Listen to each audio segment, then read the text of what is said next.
Welcome to the PROUST Questionnaire. 35 questions giving us insight into what makes creative people tick.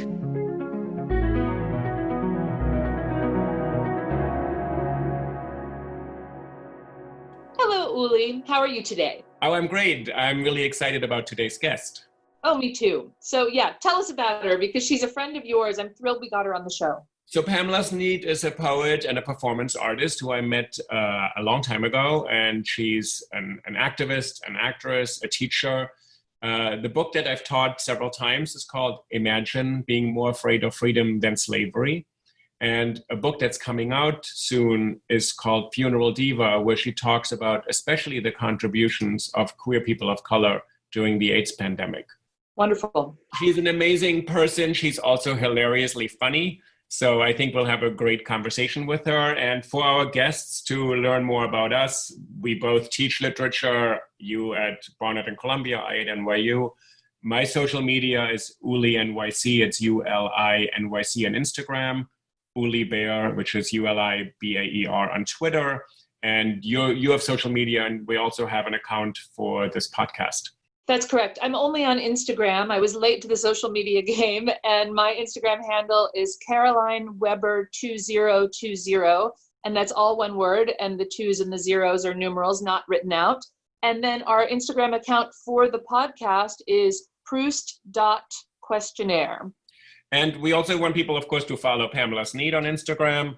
And we want to hear from people. So if you have comments or questions or ideas for who we should have on this show, please be in touch. Pamela's Instagram is Pamela_Sneed on Instagram. So, and she posts a lot of pictures. She's now into painting. So we're excited to have her on the show today. Terrific. Pamela, we're so happy to have you as a guest today on the PROUST Questionnaire. Thank you for joining us. Oh, I'm very happy to be here. Thank you for inviting me. And you are sheltering, this is during the pandemic, you're in lockdown in Brooklyn, is that correct? Yes, I am. Downtown Brooklyn, in my apartment. Well, thank you for joining us from there. And we'll start off with the first of these 35 questions, which is, what, Pamela, is your idea of perfect happiness? Well, for me, I've become rather obsessed with painting, right? So I would say painting, beautiful literature, having those things around me, being able to paint, water. I like oceans, I like beaches, sunshine, and good people around me. And also, well, I mean, my idea of like happiness isn't just a private thing. I mean, you know, if we're going utopian, I would say, you know, everybody on the planet having enough food to eat, and having shelter, freedom from discrimination. I think those would go into my perfect happiness. That's great. I have to say, I think you're the first person we've spoken to who's generalized happiness to include someone other than herself. And that's really inspiring. It's a nice way to start this conversation. Yeah, I think that's important to me, like in my prayers and stuff like that. I mean, I'm not like a big religious person, but I would consider myself to be a spiritual person. And I definitely feel like, you know, the health of the globe is part of my perspective and part of my desire. Yeah. You know, freedom, safety, food, shelter, electricity, you know. And painting and literature and good people. Yeah, and swimming. If I can go swimming. You know, yeah.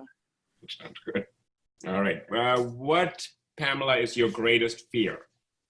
Maybe not making an impact on the planet. Maybe being unrecognized for my work in the long term. Mm-hmm. Yeah. What is the trait you most deplore in yourself? Well, I don't know if it's a trait because it's like, it goes hand in hand with my strength. So my strength is my courage. And then those times when I'm not courageous is probably the time that, you know, yeah, that's the trait I most deplore.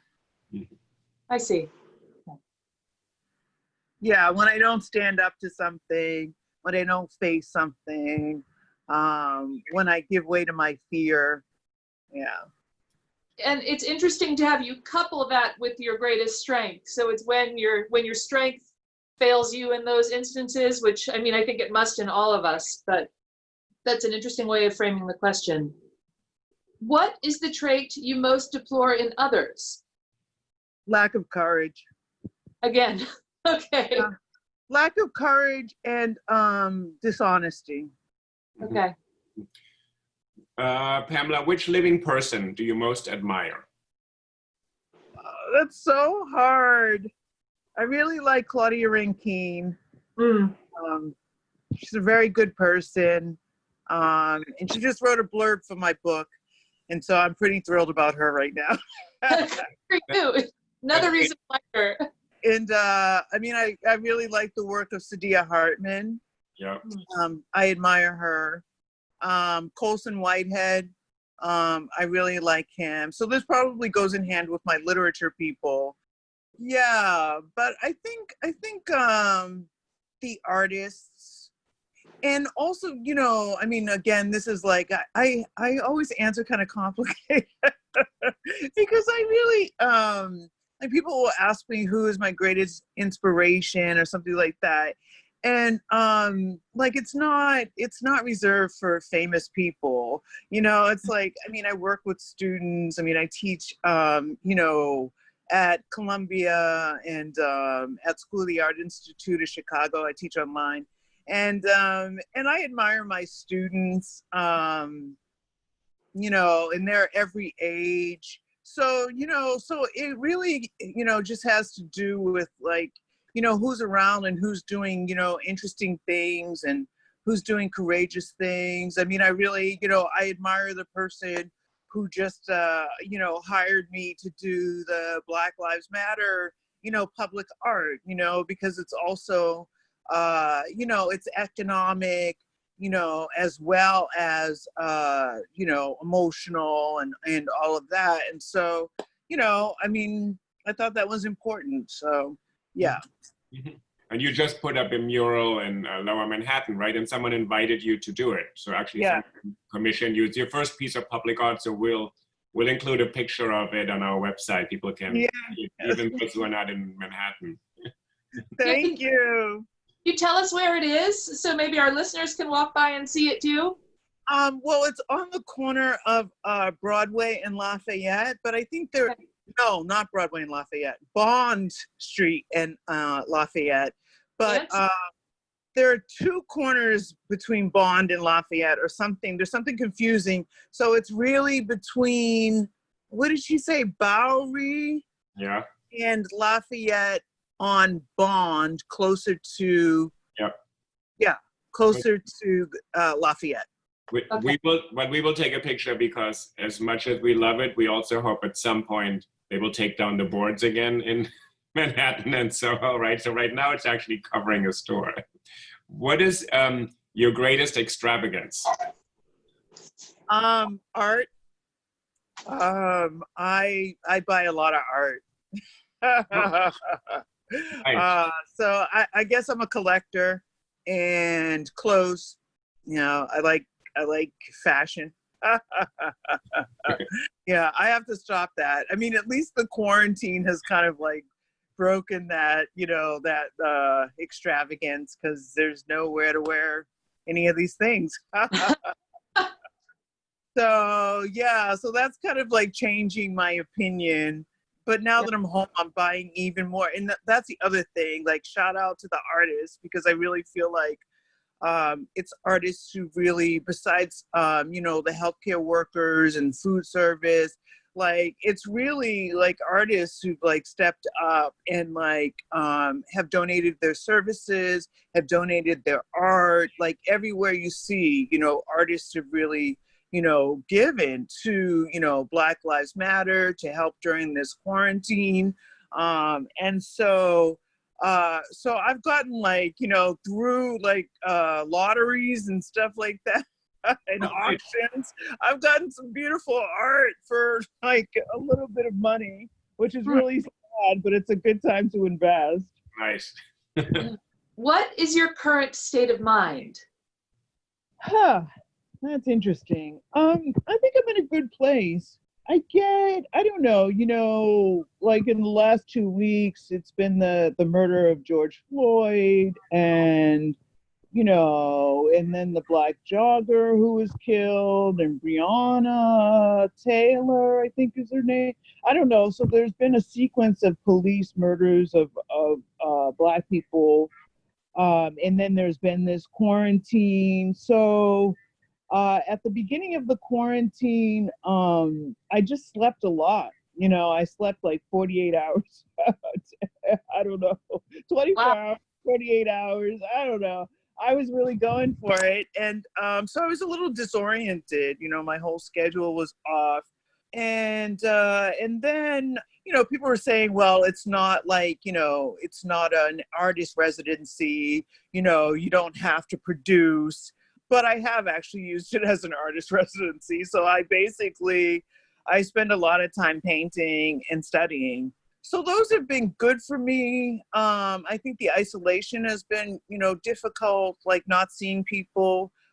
Like yesterday when I was doing the mural, a lot of people came by to hang out and kind of cheer me on. And that was, with masks. And that was like incredible. I was so giddy to see and be around people. I was really happy. Yeah. So I missed that. But then I think the police killings really had me upset. And that's been in the last 2 weeks. And so basically I spoke at a town hall for something. And I generally am not, so emotional in public. I mean, I'm a poet, so I do express myself, but, it's not like me to speak about something and then burst out crying, which is what happened, and luckily I wasn't on camera, and then I hadn't realized how upset I was, about Black Lives Matter and just everything that was going on with the police murders, I mean, it was just, it's been going on for a long time, but just the callousness, it was so traumatizing to watch that cop just, sitting there casually, killing this man, and I mean, it has to be one of the most traumatic things I've witnessed publicly. And then, just the protest, it was enough is enough. And so, but it was also really scary. It was the pandemic has thrown the world upside down. And then these police murders, have really come to a head. And so I got really, really sad and I got angry. But then I'm also excited, now I'm in an excited place because I just feel social change, finally, it's all over the world, people have been standing up, and the only people in the US that have stood up are, Puerto Ricans, they did earlier in the year. So that was really great. But, sort of on the mainland, we couldn't get any, couldn't get anything, And so finally for things to come to a head and people just, standing up. I mean, I just thought it was I don't know. I just thought we were in a coma. I mean, you had Hong Kong, you've had Chile, you've had everyone, all over the globe standing up, and you couldn't get anything happening in America besides Puerto Rico. So, yeah.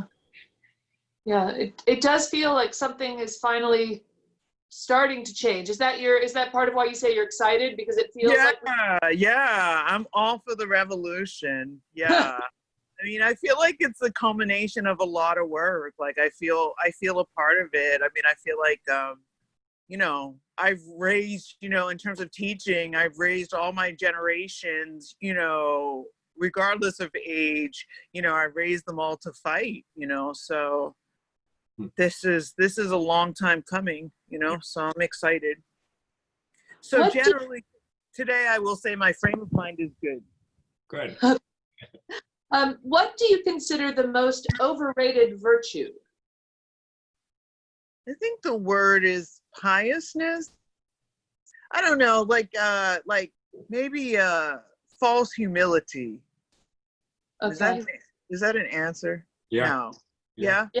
Yeah. Okay. Yeah. Yeah.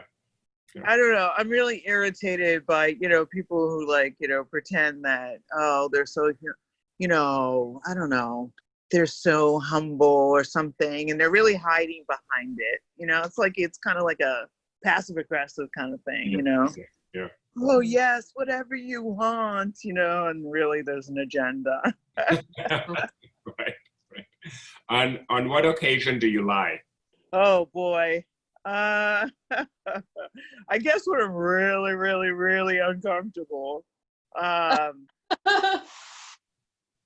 Yeah, I mean, I try not to, or, I definitely think in my writing, like, I try to, like, fess up to, places where I've been dishonest, and then also, like, I come from, like, an alcoholic background in that my father's an alcoholic, and so, I went to an ACOA meeting like back in the day, and they said, adult children tend to lie when it's just as easy to tell the truth. And so really like sort of like a trait of people who've grown up in addictive families. So in my younger life, I think I used to lie a lot. And then in my adult life, it's been, I think that also, when I saw that was actually really healing for me. Yeah. What do you most dislike in this age of Zoom about your appearance? Oh, well, now I just feel fat because I've been in lockdown so long. You're not alone.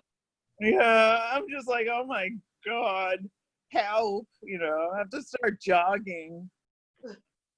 Well, painting a mural sounds pretty physically taxing. So I think that probably counts as cardio of some kind.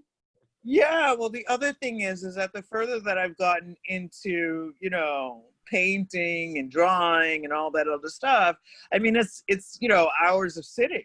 You know what I mean? So like that too, Yeah. My editor always says sitting is the new smoking, which makes me incredibly self-conscious because most of the things I do involve sitting as well, writing. Yeah. Which living person do you most despise? Trump. Okay. That was easy. Yeah. You're not alone there either. Would you like to add anything to that, or shall we move on? No, I think he's just like despicable and dangerous, him and his whole cabinet. And, and they're like pretending that he didn't know that he was scheduling a rally in Tulsa on Juneteenth. And, people still have this idea of like, he like gets up, bedraggled or something, and then like, disheveled and like, tweets, right? And it's like, we have to strike that image from our head, that this is a campaign and this is like psychological warfare, and that none of this is an accident, and that all of this is a strategy, right? And so as long as they can like sort of like, create him as this, as this character in a reality show, he's the villain, or the big baby or all those things, like people are not really addressing the actuality of what's going on. And this is psychological warfare, so I'm very serious about that. And I really want, when people start, giving him these like traits, like, oh, he's so stupid. And it's like, no, he's crazy like a fox. You know what I mean? And like that whole administration, this is like, more than Karl Rove could have dreamt of, So I think that people really have to start looking at this, for what it is. Because as long as we continue to look at it as like, individual kind of like personality traits, we're in trouble. Yeah.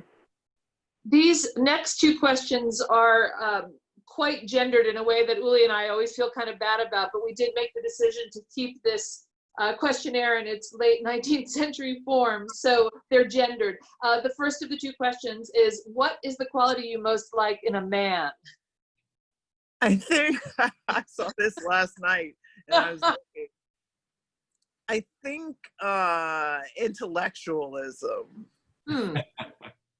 And Yeah, what is the quality you most like in a woman? probably, yeah, being an intellectual. I don't know. I think in both I like sensuality, like coupled with, like a really strong intellect. Yeah. Mhm. I like sharp cookies.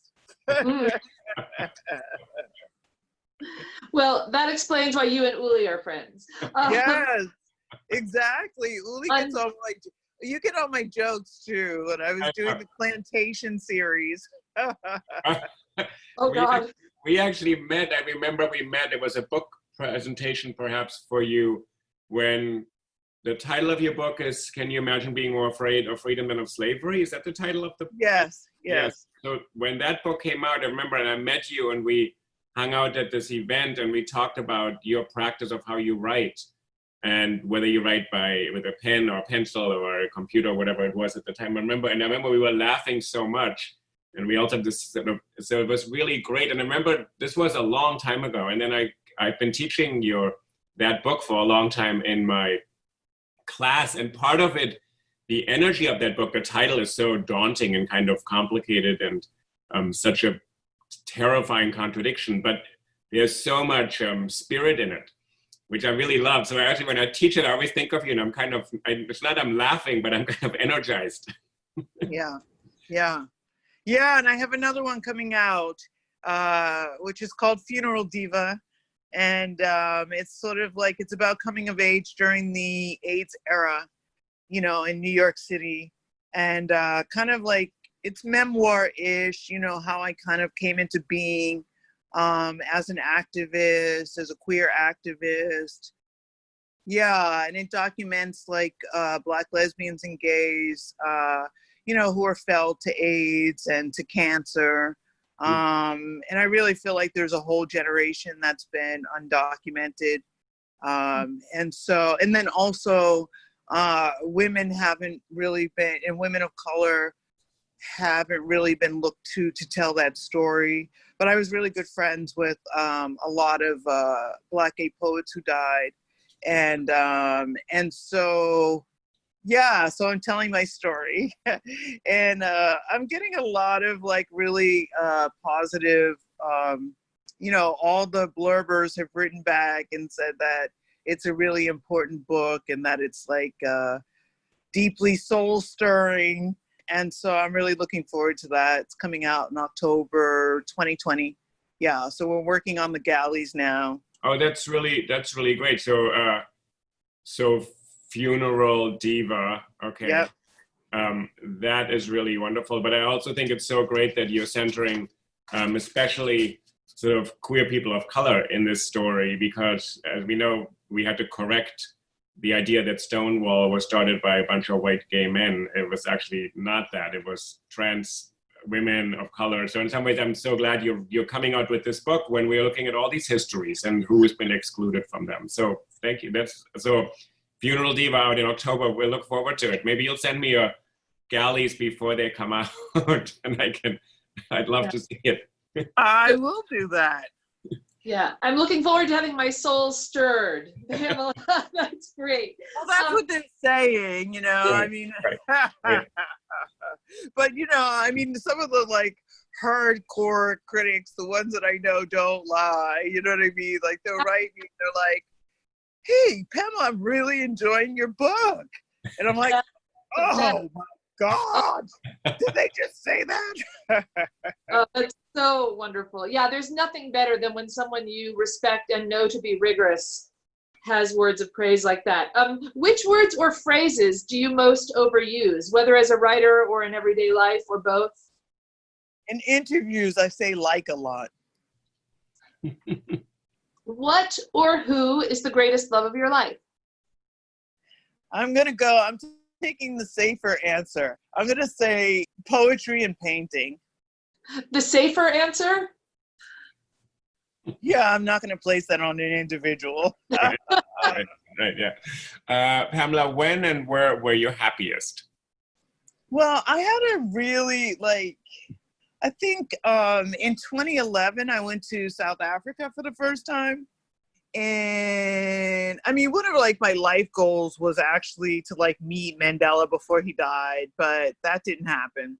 But I did, I went to South Africa and I ended up performing in, what is it, in this bookstore called Love and Revolution. It's not there anymore.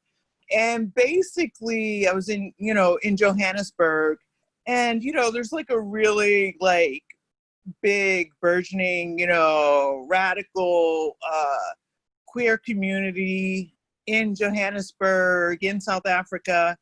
And basically it was standing room only. I mean, people, there were lines down the block for people to come to this reading. And some I knew, I don't know, I knew from different realms of life, and a lot I didn't know. But it was one of the most profound moments of my life, I think, because I also kind of came of age on anti-apartheid, politics. And I mean, I was, sitting in a room at the New School, and we would, talk about I don't know, Mandela, going underground and different towns and all this stuff in South Africa. And interestingly enough, I never imagined that I would ever be part of the conversation. I always thought I would be a viewer. And then later, I was, asked when I was home, and it was a year or two later, and I was asked to go to this dinner.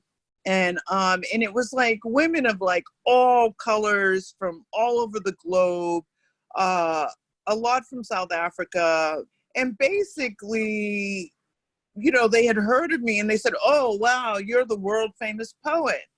And I was like, wow. And I mean, I wrote about it, but I actually felt like it was a meeting of I don't know, the Fantastic Four, all the superheroes from all over the globe, came together to kind of talk and strategize. I mean, some of those people worked for the UN, and some were doctors. And so, and also I sat on South African radio while I was there. And I think really being in conversation, I mean, I really feel and I read parts of Imagine Being More Afraid of Freedom Than Slavery. And I really felt like my words landed in a way that maybe they hadn't even landed here. I just felt like I really met my audience. And it was just this kind of symbiotic, I don't know, moment, but really, really beautiful and really triumphant. And that literally, I had a seat at the table. And so to think of myself as I don't know, an unofficial, ambassador, or just to be part of that dialogue, Mm-hmm. Wow. I think that was profound. Yeah, I was sitting on panels with people who'd been jailed, during the apartheid era, and for all of us to be in conversation. I think that has to be one of my favorite moments, in life. Which talent would you most like to have?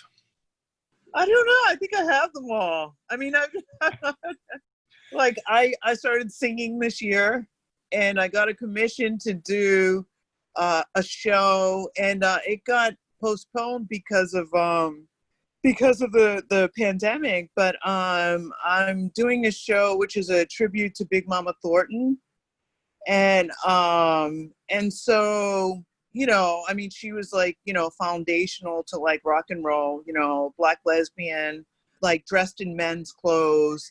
I really think she'd be a trans performer. But anyway, yeah. So, and I identify with her. She comes to music, by way of the church. And my grandfather was a Baptist preacher. So I come to poetry, and I come to art by way of the Black church. So there's a lot of that. So, I mean, really, And I did a show with a band. I mean, I sang with the band, which was unbelievable, and brought the house down. It was amazing.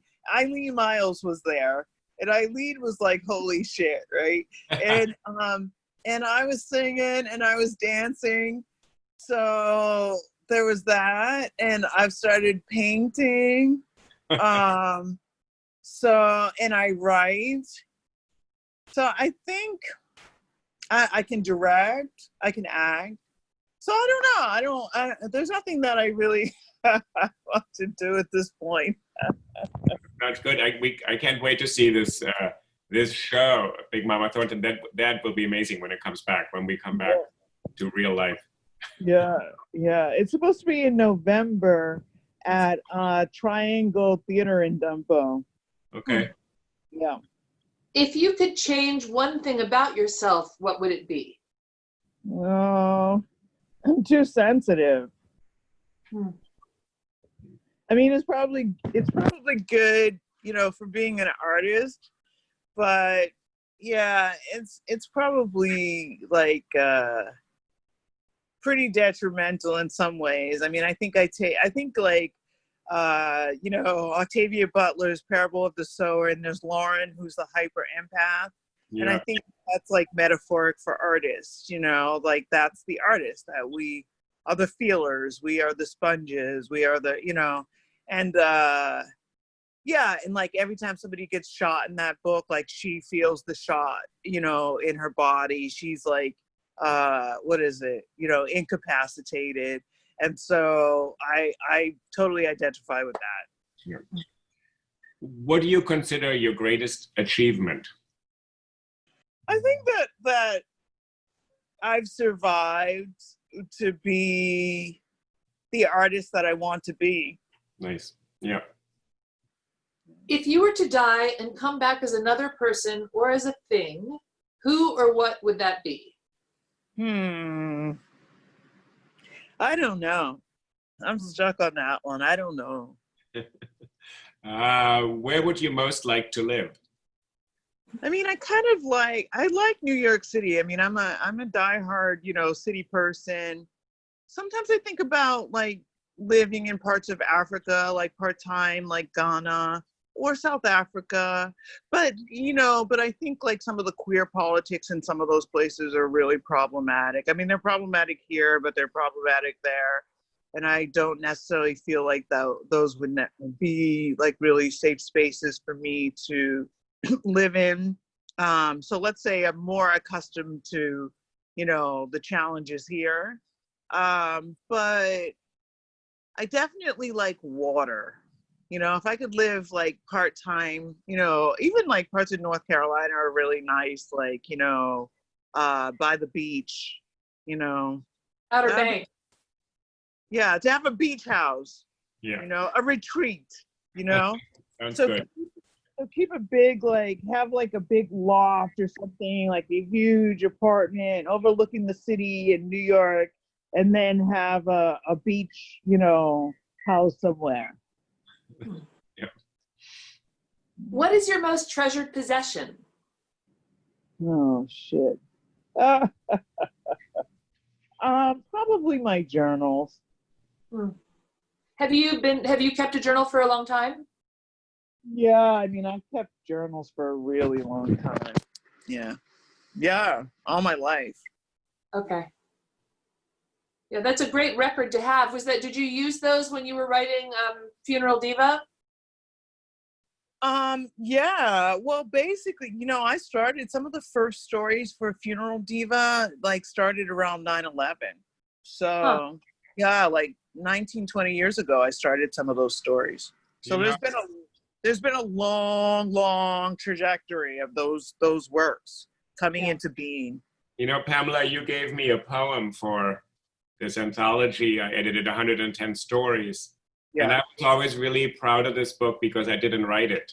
It was 110 people who wrote this book. And it was for me a way to find community after that crisis. And so I remember your poem really well. And it's about teaching English to a class of first generation immigrant kids. And then one kid says something and the other kid said, can we talk about this? I thought this is off limits to talk about 9/11 and Islam. And you teach this topic at that moment. And at the end of the poem, it's something like, the student says to you something like, teacher, you teach English so good. Yeah. A way to get people to speak at a moment when so many people couldn't participate in this conversation or were excluded. And there was this kind of rule in some schools, let's not talk about 9/11 because it's divisive. I love this poem. So I always thought this was such a powerful poem, sort of who gets to participate in the narrative of what just happened to America. So that poem has already been published. Maybe there's a part of it that got into another part of Funeral Diva. Yeah, but I do talk about, like, I was going over the galleys and stuff, and what is it? There was like a really, like, I don't know, like, I love pop culture, and there was this piece, like, I was talking about Planet of the Apes, because I've, like, done, you know, for a while, I did a piece called Kong, and it was about, you know, King Kong, and the first movie that I saw after I came back from Ghana in 2005, the first movie I saw after the summer of Katrina, where I was in Ghana, was Planet of the Apes in the American movie theater, and I thought, oh my God, right? Wow. But the interesting thing is that, I mean, it's totally like Hollywood very much changed after 9/11, right? And so you saw things that you would have never seen before, which was like, you know, Ladder 49, you know, Joaquin Phoenix doesn't, you know, emerge from the flames, right? And that would have never happened before 9/11, right? So, and so then Kong is resurrected, and it's not, you know, just like the racist kind of like trope, you know, all that is there. But then it's that, you know, Kong is like reinvented after 9/11 as an American soldier, right? So, you know, Kong is like handling business, you know, in the jungle, you know, and, you know, at the end where, you know, he's shot down, I mean, that's a representation of the American people. And he's fighting the planes, right? So like all this stuff is like really fascinating for me. I mean, I'd love to do a book on it, but and so I've done a lot of analysis of Planet of the Apes as well, and basically again Caesar, you know, the talking ape. I mean, it's a nod to the Obama age, right? And I mean, all of this is very like offensive, but it's also fascinating. But so the idea is at the end of the movie, what is it? Caesar, you know, like the white owner says to Caesar, you know, the talking ape says, you know, listen, Caesar, you know, come home. And Caesar says, I am home, right? And like, that's the first time, like in the sci-fi genre, that any alien ever says that they're home. Huh. So this reclamation of American soil, right? So it's totally like, so it's a nod to the Obama age, right? But then, yeah, it's like, it's fascinating to me because that shifts the entire genre. Because all aliens always say they want to go home, right? You know, so to recognize America then as a home, yeah, is like, wow, that's profound to me. And anyway, so I didn't realize that I had gotten it into this book somehow as a poem, like, and I was like reading it, I was like, yeah, you know. And I mean, it's probably pretty nerdy of me because I watch all this stuff, and maybe it's not as meaningful to other people as it is to me, but like that, like analysis of that kind of stuff is like really profound. And like looking at like how film has changed, but definitely Kong, you know, is now, after 9/11, you know, Kong is symbolic of so many other things. Yeah. What do you regard as the lowest depth of misery? Oh boy. probably like not being healthy, like, being sick or something, not having community. Yeah. What is your favorite occupation? Teaching. What I do. Yeah. I think teaching is a good thing. Yeah. What is your most marked characteristic, the trait in you that you think others notice the first or the most about you? Maybe my strength, or my height. Mm-hmm. Yeah. Oh, yeah. Well, you and I have never met in person. Do you mind my asking how tall you are? 6'2.5". No way. Another good reason to be friends with Uli. I'm only 5'11", which is a midget by comparison, but I always love being around tall people and people who are taller than I am. That's right. Do you feel like people comment? Uli and I have had this conversation before sometimes. Do you feel like people feel entitled just to talk to you about your height? Yeah, about everything. I think like so many assumptions are made.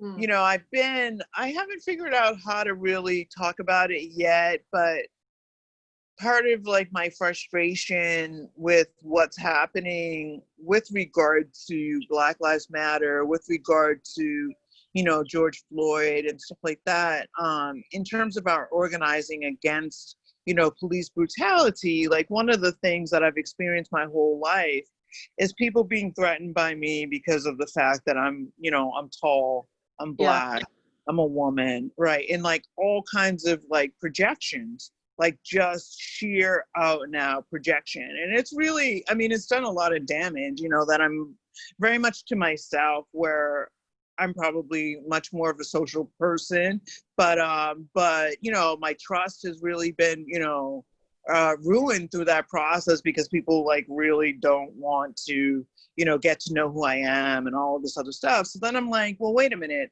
If I've lived this experience my whole life of people just projecting upon me, right, then it's like, well, dismantling the police is not gonna solve it.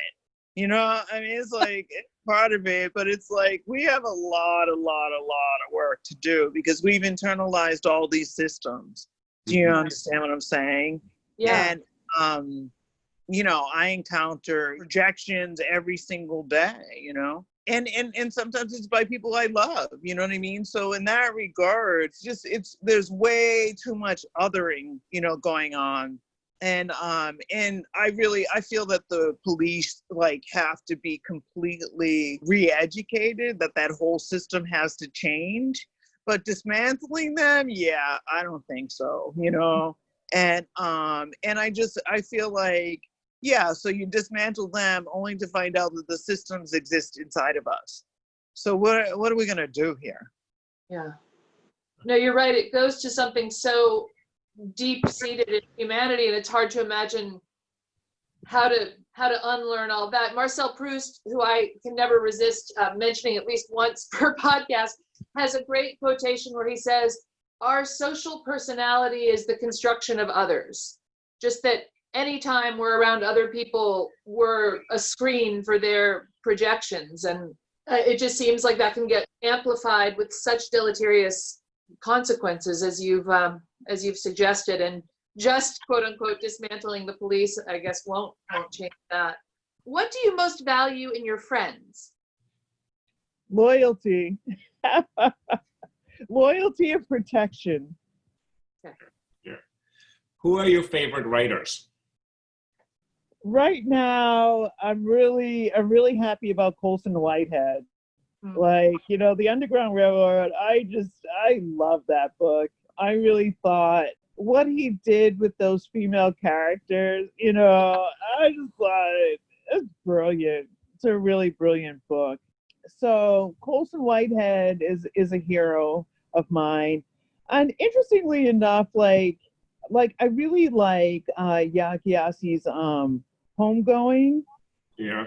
And I wouldn't say that she's my favorite writer, but I feel like what is achieved in that book is really important. But what's the question? Who do I most admire? Favorite writer. So we have Colson Whitehead, and you just have now Yagyasi. So those are your favorite writers. Yeah, that's a really that's a great start for lots of people. So Underground Railroad, I agree. I think is one of the great novels. Me too. The whole conceit that there's really a train running like makes that book just totally irresistible. And the scenes where the woman is in the attic and Oh witnesses my God, yeah. down, it's like this kind of weird theatrical prefiguring of what the movies are going to be. She's seeing this life in front of her. It's just amazing book, an amazing book. Yeah, and I like the story. I actually reference it. I think they took out some of the references in in Funeral Diva. There's one big piece which is called history, and I'm sort of going back and forth in like a personal history, but I'm also reading culture as I do. And I'm adopted, and so Cora, who's the main character in the Underground Railroad, basically is an orphan, right? And so like I identify with that, right? Of the abandoned girl, right? And so I'm writing a little, and actually, so I sample a little bit of the Underground Railroad, of course, with credit. And then Yagyasi's, I also talk about that, about being at Cape Coast Castle and in Ghana, and about legacies. And so I think they cut out like some of the references to to Colson Whitehead. But then I was looking over the manuscript, and I was like, oh my God, they did leave in a section about, the Underground Railroad. Oh, I'm so excited, So this is the next question. Who is your hero of fiction? So Cora is one of them in the Underground Railroad. Do you have any other heroes in fiction? There's also something that I've been fascinated about, but I can't remember her name. And in the Book of Negroes, which is like, I guess a fiction that came out of, it's historical fiction, came out of Canada. I forget the writer's name. But BT adapted it into a miniseries, terrible miniseries. But interestingly enough, there was a character, and I read it probably about 15 years ago. But there was a character in that book. So it's about like the slave trade and like Black people being captured from Africa, and then being brought. I mean, I think they ended up in England, maybe in the colonies, and then they end up in Sierra Leone. So it's an interesting trajectory, like I think it doesn't follow the, complete, like from Africa to like, to Southern plantation. So there's an interesting thing about like how these Africans ended up, founding Sierra Leone and stuff like that. So that's interesting. But there was a character in this book that basically, like, I think maybe she's mentally ill, but like she's like this slave that is just like nuts, like she just doesn't do anything right, and so like I don't know, like they're trying to organize a rebellion or something, and she takes her friend's, I don't know, baby and throws it overboard. Like she just does everything wrong, and I loved her, and like she never made it into the miniseries, right? But like she's like the first like slave character that I ever read that like is not noble, that like she's just like she's a mess, right? And I love this like rendering of her, because it's like it opens like all these possibilities, because we always get that same story of like, they cry on cue, they follow the line, you get like the one rebel, but like, to have like a woman who just, she's just not right. And she doesn't take to slavery very well. And and I just find her brilliant, and that like really opened up some possibilities, I think, definitely in terms of how we read slavery, I'm gonna look that up, Book of Negroes. I've never heard of this, so that's great. I actually don't know this, and so I look it up, and there's a TV series, so maybe I'll start there and work back to find Cora or whatever it is. It's very poor. It's like, I mean, they really didn't, and Cuba Gooding has like a really bad accent, and oh no, it's strange. But in that character never even makes it into the miniseries because I looked for her. And it's probably too complicated to like try to render her, you know what I mean? Yeah. The main character is Araminta, I think. And she, I hope I'm pronouncing her name right. And she becomes like a famous like abolitionist, but she keeps records, you know, of the Negroes, you know, and so that's the whole thing, the book of the Negroes. Okay. Keeping ledgers, you know. Which historical figure do you most identify with? Really easy, Mandela. Okay. Nice. Yeah. Who are your heroes in real life? Tubman, Harriet Tubman. Oh, that are still living or that just... It doesn't matter. So I think Harriet Tubman, Audre Lorde, let's see, Nelson Mandela, sometimes Winnie Mandela for a certain period. Yeah. Who else? I don't know. As I said, Colson Whitehead. I like Chimamanda Adichie's like early fiction. I don't know. You know, there are a lot of like freedom fighters emerging now too. You know, it's not. And again, like I don't necessarily just like famous people. Like everyone around me influences me. My students, you know, are heroic to me. My friends are heroic to me. You know, like now I find myself like following around painting teachers. Nice. You know, so there's like this whole thing of like anyone who teaches me painting I'm in love with, you know. It's like it's just like a whole like secret society. I don't know, like listening to the way that watching the way that, you know, somebody like mixes paint and like, you know, puts it on a canvas. That's beautiful to me, or how they impart, you know, their wisdom. And so, you know, a lot of the painters like Joan Mitchell and I like abstract expressionism, certainly a lot of like, you know, Bearden, you know, Picasso, Cezanne, you know.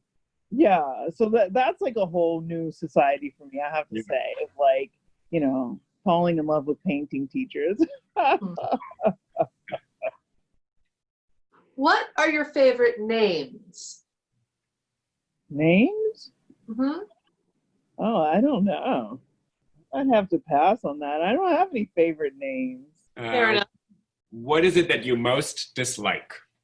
Dishonesty and lack of courage. Cruelty. What is your greatest regret? My greatest regret. Damn. Maybe like I think I'm not assertive enough about like dating and stuff. I think that, you know, so I think probably not pursuing people that I've liked. So when we get out of the lockdown, we can all work on those things. Oh my God. Yeah, it's like people are gonna be crazy, following each other down streets. Hey, I like you. Exactly. You're a person who I've not seen anybody. It doesn't really matter who it is. How would you like to die? Huh? How would you like to die? Oh, with lots of dignity. Well, interestingly enough, okay, this is like a long story short, but basically, I know that I think it was Du Bois who, at the end of his life, like became an expatriate, renounced America, went to live in Ghana, and you know, I don't know, like I think I want to be seen as like more like global or international. And then interestingly enough, one of my poetry teachers was Sekou Sandiata, and he taught me at the New School.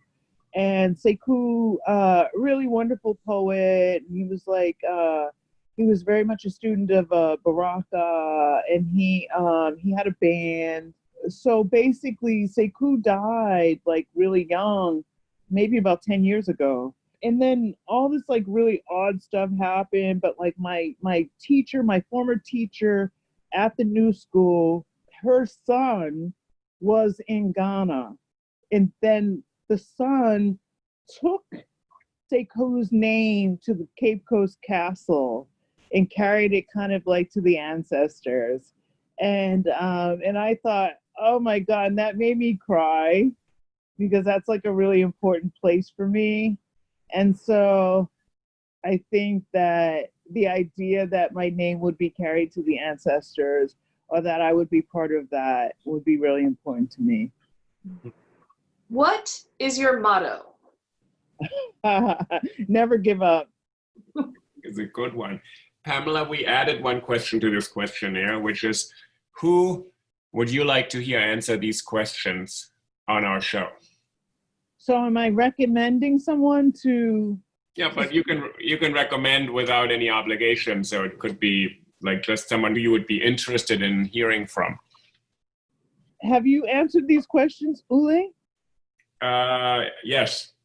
Oh, okay. I don't know. Claudia Rankine. Oh, that's a Yep. great idea. Yeah, that should be great. That is a great idea. Yeah, yeah. I think since he's come up, both Carrie and I really love Colson Whitehead's work, so we would love him. I think it'd be a great idea too. Some of the people you've named would be so fascinating, I think, to hear from. Yeah. If he's on the podcast, I'm gonna like stake it out somehow. Well, I'm totally fangirled out on him. I don't even know if we know each other. Yeah, but I'm like, okay, he has like, you know, a major fangirl in me. That's great. We love that. So Pamela, thank you so much for joining us. This was totally fascinating, and there's a couple things I write them down. So there's book recommendations, things I should look up. Thank you. This was fun. Oh, we loved having you. Thank you so much for doing this. And All right. we really look forward to, hopefully we'll see you in person before Funeral Diva comes out, but it's coming out in October. And we'll put all these links on our social media. So we'll have Instagram and Twitter, etc. So we'll actually bring people to the site where they can get that book, which I think would be great. And thank you for also doing all this work right now. It's really, as you know, I follow you everywhere where you're on social media. So it's inspiring and kind of heartening to have someone with such humor and passion. You know? Thank you. Oh, and I don't know if I told you guys, but I'm doing the commencement speech this year at SAIC. Oh, really? Oh, cool. Yeah, so that's going to be interesting. And I want to talk about the artist as the essential worker. So. Oh. Great. Oh, that's great. So we can probably tune into that, right? It's probably a public event. Yeah. We'll see you there next. Okay. Thank you so much, Pamela. Okay. Thank All right. Bye. Stay well, everybody. Thank you. Bye. Bye. Bye, Uli. Bye.